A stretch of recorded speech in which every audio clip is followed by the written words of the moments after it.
বিশ্বনবী বলেন আল্লাহর দয়ার কোনো সীমা নাই।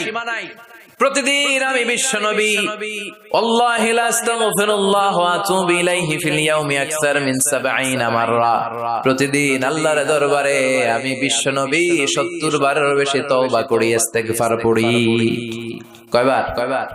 আকসার মিন 70 মাররা, more than 70 times in a day। একদিনে 70 বারের বেশি। এই নবীর কোনো গুনাহ নাই? গুনাহ আছে? কথা বলেন। বিশ্বনবীর কোনো গুনাহ আছে?